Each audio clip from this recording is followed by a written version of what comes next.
तो बच्चों 1951 में सबसे पहला एहतजाज इसके खिलाफ हुआ, मेजरिंग जार के खिलाफ। मेजरिंग जार जो जिस मग से, जिस डग से मेजर करते थे, यानी माप कर तोल कर लेते थे क्या, अनाज, गेहूं, जवारी वगैरह, उसके साइज के खिलाफ सबसे पहले किसानों ने एहतजाज किया।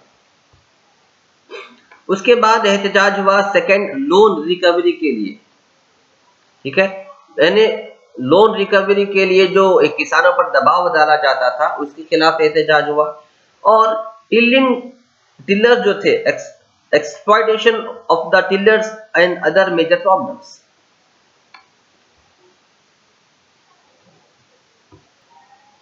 टिलर्स का मतलब है जमीन को खोदने वाले, किस लिए, बीज डालने के लिए, ठीक है। Shantaveri Gopala Gowda of Samajwadi party was the leader of this agitation. ये जो एगिटेशन 1951 में हुआ, इसका जो लीडर कौन था, शांतावेरी गोपाला गौड़ा, ठीक है। उसके अलावा डॉक्टर राम मनोहर लोहिया वाज के who came to Karnataka supported this movement. इसी तरह 1950 में समाजवादी पार्टी फार्मर्स जो है स्ट्राइक करे, एगिटेशन करे नॉर्थ कनाडा डिस्ट्रिक्ट में, ठीक है। इसी तरह 1972 में land acquisition movement was carried out in Kolar. Land acquisition मतलब जमीन को खरीदना, जमीन पे नाजायज कब्जा करने का, इसके खिलाफ भी फार्मर्स ने एहतजाज किया। 1980 में the farmers of the Malaprabha basin carried out A protest when the cotton crop failed. जब उन्होंने कपास की खेती शुरू की और वो नाकाम हुई, यानी वो खेती कंप्लीट नहीं हुई, ज़राअत यानी मतलब ये कि उनके जो झाड़ है, उनके जो खेत है वो खराब हो गए, तो उन्होंने उसके लिए गवर्नमेंट से मदद मांगी। गवर्नमेंट ने जब मदद नहीं की तो उन्होंने एहतजाज किया। इस एहतजाज में बहुत सारे फार्मर्स मारे भी गए, इसलिए पुलिस के फायरिंग्स की वजह से। लेकिन फिर भी फार्मर ने अपनी कोशिश को जारी रखा। More than 20 farmers of Navalgund, Naragund and Savadatti lost their lives in this incident. Okay.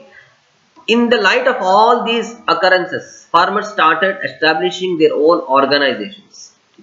इसीलिए फार्मर्स ने क्या किया, इस सारे जो किसानों के खिलाफ आवाज उठाने पर जो जुल्म हो रहा है, पहले तो किसानों को उनका हक नहीं दिया जा रहा, उनके हक को लेने के लिए जब किसान आवाज उठाएंगे तो उन पर जुल्म हो रहा, उन पर फायरिंग हो रही, उन्हें मारा जा रहा। तो इसलिए सारे किसानों ने मिलकर अपनी एक टीम बनाई, अपना एक ऑर्गेनाइजेशन बनाया। Okay, farmers association started in Shimoga district. Karnataka state farmers association, Karnataka state के फार्मर्स का एक एसोसिएशन बनाया गया। कहां पर शुरू कहां पे हुआ, ये शिमोगा में शुरू हुआ। लेकिन सारे के सारे फार्मर्स ने इसका साथ दिया और इसके हिस्से बने, ठीक है। और उसके बाद it opposed the entry of foreign companies as it was aware that it would have long term negative effect on the people of India. Karnataka province farmers association, Kisan Sabha, Dalit Sangharsh Samiti, farmers and labours associations and other organisations lent their voice to the farmers problems. जिस तरह से Karnataka state का farmers association की एक मुहिम बनी, एक तंजीम बनी, उसी के साथ साथ बहुत सारे तंजीम बनते गए कर्नाटका स्टेट में। फार्मर्स के तंजीम ही, फार्मर्स के ही तंजीम थे, सारे सभी के सभी फार्मर्स के तंजीम थे। उनके नाम क्या थे, कर्नाटका प्रोविंस फार्मर्स एसोसिएशन एक तंजीम बनी, एक ग्रुप बना, किसान सभा ये भी एक ग्रुप बना, दलित संघर्ष समिति ये भी एक ग्रुप बना, फार्मर्स एंड लेबर्स एसोसिएशन ये भी एक ऑर्गेनाइजेशन बना। ये सारे के सारे ऑर्गेनाइजेशंस आगे बढ़ते किस लिए, किसानों के अधिकार को दिलाने के लिए।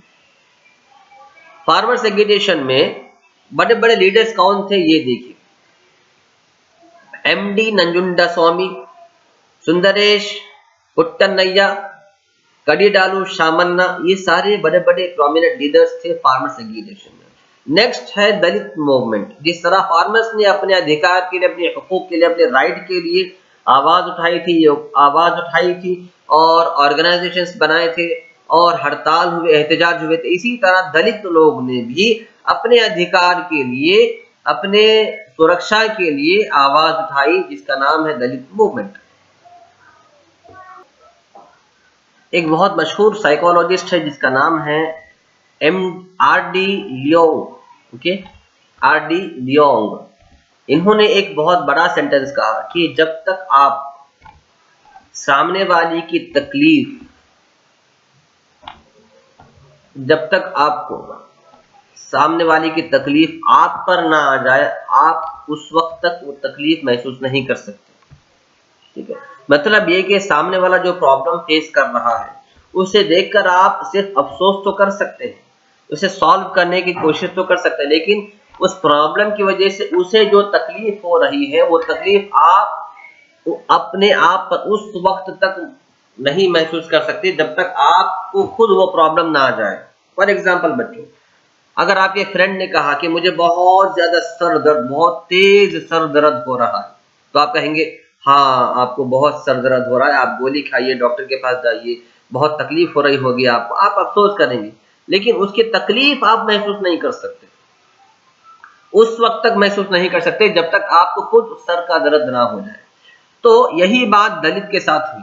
दलित वो लोग हैं जो अनटचेबल फैमिली में पैदा हुए, यानी उन्हें सबसे निचले दर्जे में देखा जाता था, इन्हें सबसे गिरा के देखा जाता था। मतलब ये कि माहौल में, सोसाइटी में, माशरे में उनकी कोई इज्जत ही नहीं थी, सब बुरी तरह से उन्हें गिरा के देखा जाता था। जैसे कि अंबेडकर की फैमिली, अनटचेबल फैमिली।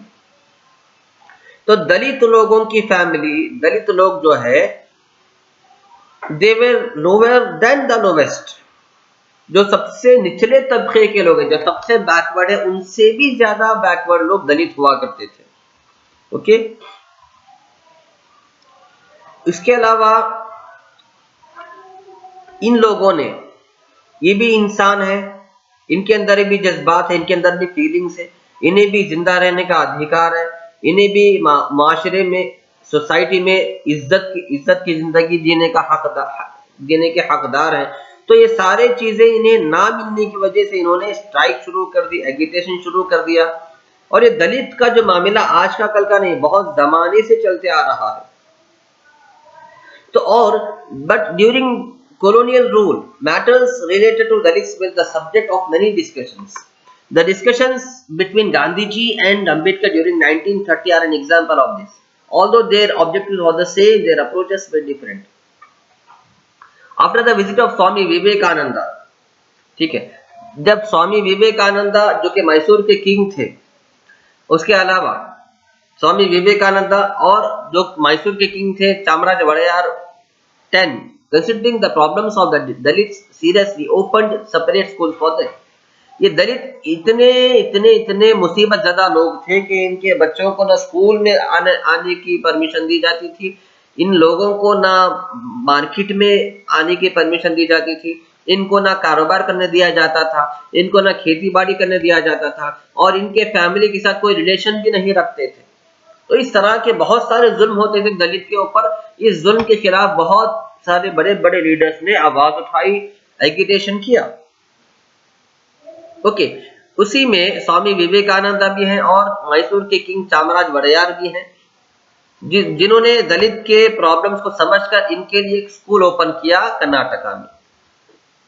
इसके अलावा दलित लोगों के हक को दिलाने के लिए सिर्फ दलित लोग खड़े नहीं हुए, बल्कि वो बहुत सारे ऐसे लोग जो दलित नहीं थे, जो जनरल कैटेगरी के थे, जो कॉमन कैटेगरी के थे, जिनकी इज्जत थी, जिनका मर्तबा था सोसाइटी में, वो लोग भी दलित लोगों के साथ मिलकर उनके अधिकार को दिलाने के लिए आगे बढ़े।